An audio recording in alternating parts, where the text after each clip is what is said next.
Je suis convaincu de moi. Bonjour, bonsoir, messieurs, mesdames. On est parti pour l'épisode 3 de Afristocratie. Alors, ma journée préférée, mon heure préférée se sont en allées et pourtant je me suis dit qu'il fallait que je le fasse, cet épisode 3, d'une manière et de l'autre. J'ai eu un petit peu envie d'un moment donné de ne pas continuer la mission, mais quand une vision vous prend aux tripes, ça devient compliqué de lâcher, ça tourne en boucle dans la tête comme une obsession. Les réseaux sociaux a toujours été quelque chose qui m'a énormément effrayé. Le fait d'être vu, d'être entendu, d'être mis sur la scène publique, mis sur le devant de la scène, a toujours été quelque chose qui m'a énormément effrayé. J'ai découvert en fait que c'est une peur ancestrale. Une peur aussi vieille que la peur du noir. Une peur aussi vieille que la peur des insectes. Que c'est dans l'ADN quelque part et que c'est une peur à vaincre, à dépasser pour se trouver soi-même et pour se transcender. Alors en quête de quintessence, je me dois de poursuivre la mission. Ce podcast est le deuxième. Le premier a échoué, c'était Muse Murmure. Oui, cette fois-ci, je vous parle de moi. C'était Muse Murmure, c'était un podcast chuchoté disponible seulement sur Telegram, et très sélect. Et je me suis rendu compte que, en fait, pourquoi est-ce que je l'ai rendu aussi privé, aussi select? La peur d'être jugé, la peur de commentaires négatifs, la peur d'être vu, la peur d'être entendu. Et c'est un paradoxe énorme parce que je veux être vu, je veux être entendu, je veux être écouté parce que je sais que ma voix a de la valeur, parce que je sens que ma voix compte. Et du coup, ça ramène à cette peur-là. La peur d'échouer, la peur de réussir. C'est juste deux pièces différentes. Non, j'ai perdu ma blague, j'ai perdu la rime. Juste la même pièce, mais de faces différentes. La peur de réussir, la peur d'échouer. C'est exactement la même chose. Et je me suis retrouvée à minuit 46 après avoir regardé des épisodes de dessins animés de mon enfance afin de faire un shift identitaire profond, à découvrir une amie de longue date sur les réseaux sociaux, dont je tairai le nom évidemment, et qui s'épanouit pleinement, et qui se découvre pleinement, et que quand je la vois, je me dis waouh, elle, c'est pas elle que j'ai rencontrée. Celle que je vois là, elle est bien plus proche de sa version authentique et de son plein potentiel, et ça m'a ébloui. Elle m'a ébloui.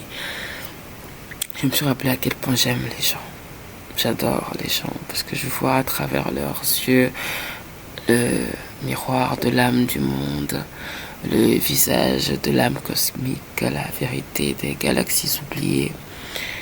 Et que à force de réfléchir, parce que nous sommes des êtres pensants, de réfléchir, de penser, de relativiser, de questionner, on finit par perdre l'étincelle que l'on voit dans les gens. On finit par perdre la flamme à l'intérieur de soi-même. Et là, cette découverte m'a fait me rendre compte que, en fait, la flamme, c'est pas parce qu'on ne la voit pas qu'elle ne brille pas. Ce n'est pas parce qu'on ne l'entend pas qu'elle ne fait pas de bruit. C'est pas parce qu'elle n'est pas visible qu'elle a disparu. Bien au contraire. Bien au contraire, comme une vérité absolument évidente, je me suis rendu compte que c'est dans l'obscurité que les choses les plus belles se cachent. Que c'est dans le noir que les choses les plus extraordinaires se tapissent. Je me suis rendu compte avec une force phénoménale que, en fait, les plus beaux trésors que l'œuvre, les plus beaux trésors que le créateur a placés dans l'œuvre se cachent dans l'obscurité. Et ça, c'est de la folie.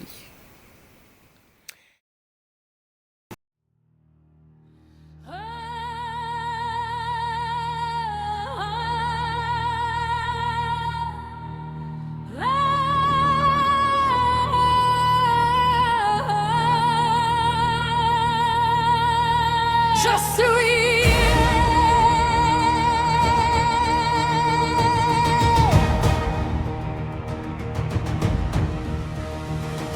Je suis reine de l'osmose alchimie, hypostase de l'arche éternelle. Le numen embrase mon cantique, mon verbe enfante la citadelle. Afrostocratie, aujourd'hui, ce thème-ci, c'est un thème sur moi. Je me présente. Queen Coco, divine, Raja. Ce soir, c'est une renaissance. Il est bientôt 3h du matin chez moi. Et ce soir, c'est une renaissance. Queen Coco, je vous la présente, c'est mon alter ego. C'est l'artiste, c'est celle qui se pose sur scène, c'est celle qui aime la scène, qui vit de la scène. Je me demande si dans une vie antérieure, j'étais pas une scène et que je voyais les gens monter sur moi en permanence et je me demandais en fait, est-ce que j'ai pas envie de devenir moi aussi une artiste pour monter sur scène. Je ne sais pas dans quel ordre, dans quelle logique ça s'est passé spirituellement, quantitativement, dans le monde quantique. Mais Queen Coco, c'est la scène. C'est celle qui rêve de monter sur scène et qui a une scène bientôt dans approximativement 2 semaines. Dans 2 semaines, qui a une prochaine scène avec un collaborateur génial et qui a hâte de monter sur cette scène. Ça, c'est Queen Coco, c'est l'artiste, c'est celle qui vibre pour donner de l'amour, pour donner du bonheur, pour donner de la joie, qui vibre pour le partage d'énergie positive, qui vibre pour l'émulation collective, qui vibre pour l'élévation universelle, parce qu'elle rêve que tous soient unis vers elle. Ouais, j'ai spoilé la fin du film. Mais ça, c'est Queen Coco. Ensuite, il y a Divine. Divine, c'est moi. C'est l'enfant oublié, c'est la femme perdue, c'est l'adulte marginal, c'est la rebelle en rébellion constante, en révolution intérieure, c'est la révolution de la révolution, l'évolution de la révolution, la révolution de l'évolution. Ça, c'est divine. C'est divine parce que c'est la miséricorde divine, c'est divine parce que c'est la colère divine, c'est divine également aussi parce que je crois en Dieu qui habite en chaque être humain et donc je crois au Dieu qui habite à l'intérieur de moi-même. Et dans cet absolu-ci, j'aime l'absolu. J'aime l'absolu des choses, j'aime l'absolu dans les champs. Et je cultive cet absolu en moi-même, dans ma droiture intérieure, dans ma transparence spirituelle, dans ma justesse et dans ma finesse, dans mes mots. Je cultive cette droiture dans ma délicatesse avec moi-même, avec mon amour propre. Je cultive cela dans le raffinement de mes pensées. Je le cultive dans tout ce que je suis, dans tout ce que je fais, dans tout ce que je tends à être et à devenir. Divine, c'est la ballerine étoile qui rêve de monter sur scène et de faire mismatcher 2 personnalités ou 3 personnalités en même temps afin que, ballerine étoile, voyez, là ça vibre fort. Divine, c'est celle qui rêve de l'opéra, de pouvoir chanter. Divine, l'opéra. Et se faire entendre jusqu'à briser les verres de l'univers qui se trouve univers. Elle, je vais la faire cette rime 2 fois, universelle, univers, elle. Je sais pas, mais elle me hante aujourd'hui, donc je l'exprime comme cela. Donc ça, c'est divine. Et enfin, la naissance, ce soir, à 8 minutes 48, je vous redis bonjour, bonsoir. Ce soir, après 3 ans de gestation, 3 ans de gestation pour mettre au monde un être. 3 ans, je pense que c'était le temps de la gestation, mais avant même de naître, c'était déjà une idée. Alors après 26 ans, aujourd'hui nous sommes le 26/6/2026. Après 26 ans création. Je me sens très émue de prononcer les mots que je vais prononcer. Entre moi et moi-même, c'est assez solennel. Je vous passe les détails du rituel.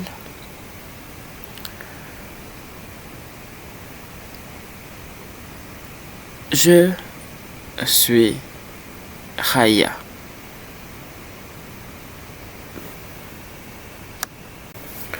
Je suis Raya. Je suis le vent. Je suis le vent qui souffle dans les feuilles des arbres. Je suis le vent qui fait danser les nervures des plantes. Je suis le vent. Je suis le temps qui ose poser nu pour écouter une métaphore. Je suis l'être spirituel. Je suis l'esprit, je suis l'âme, je suis le cœur. Je suis le tout en n'étant rien, parce que si tout le reste n'existe pas, je ne suis rien. Je suis aussi un petit peu la somme de toutes les autres, puisque je suis la poésie, je suis la pensée, je suis l'inconscient, je suis le conscient qui essaie de comprendre l'inconscient. Je suis Raja. Je suis la renaissance de l'être primordial. Je suis le commencement, je suis la fin, mais je ne suis ni le commencement et je ne suis ni la fin. Je suis. Je suis convaincu d'être qui je suis. Parce que toutes les autres formes avant moi étaient convaincues d'être qui elles sont. Et elles ont permis la naissance de qui je suis. Du coup, je suis convaincu d'être qui je suis. Je suis Raja. Raya, Raja, dites-le comme vous voulez, ça c'est sémantique. Purement sémantique. Et je suis la conclusion d'un long périple intérieur et spirituel après la fin des religions. Voilà, appelons-le comme on doit l'appeler.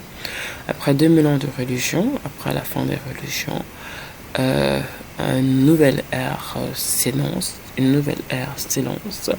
comme un oiseau qui prend son envol. Cette année, c'est l'ère du Verseau. Et dans cette ère du Verseau, dans cette ère de renouvellement intérieur de chaque identité, de chaque individualité, dans ce processus d'individuation personnelle entre moi et moi-même, Raja est né comme une conclusion. Et pourtant, c'est bien le début de quelque chose qui me dépasse. Elle est la créatrice de la phrétocratie. Cette vision pure et noble que je n'ai pas présentée, mais que je présente un petit peu à chaque fois, qui considère que l'innocence est la plus pure et la plus haute forme de noblesse qui existe.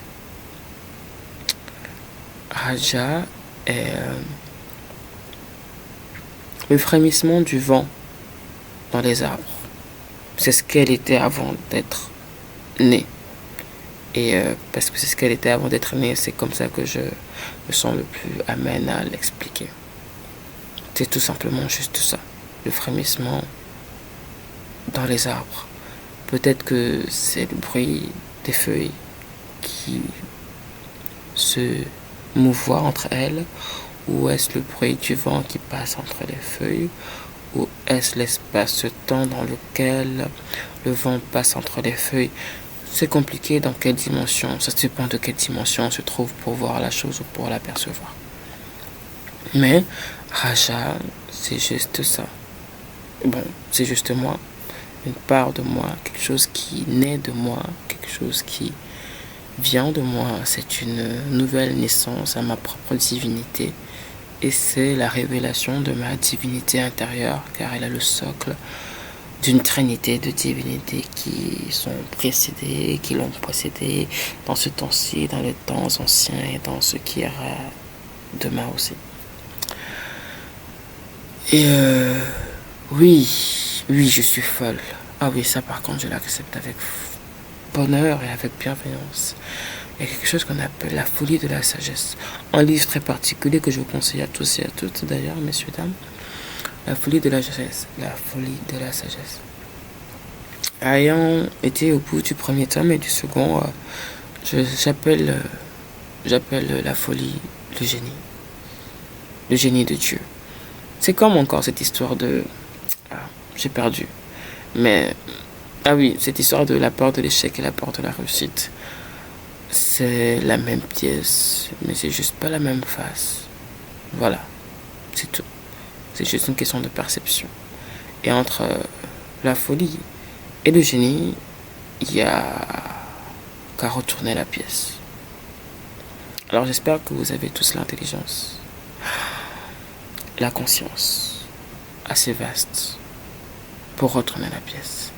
Parce que je pense que c'est le moment d'éveiller les folies de l'univers tout entier, afin que le génie de l'œuvre originelle se réveille. Je suis la source, je suis l'origine. Je suis la source, je suis l'origine. Je suis la source, je suis l'origine de toute chose. Je suis pur, je suis vierge dans mon être, dans mon cœur et dans mon âme. Chacun de mes mots, chacun de mes vers est un rituel à l'univers. Chacun de mes phrases, chacun de mes gestes, chacune de mes actions, chacune de mes pensées est un poème pour nos peaux, afin qu'ils s'aiment. Je suis fière d'être noire, je suis fière d'être africaine, je suis fière d'être togolaise. Et quand Raja vient au monde, c'est avec cette particularité claire et distincte que je suis parce que nous sommes. Et comme nous avons tous oublié que nous sommes, alors je suis venu le rappeler à tous.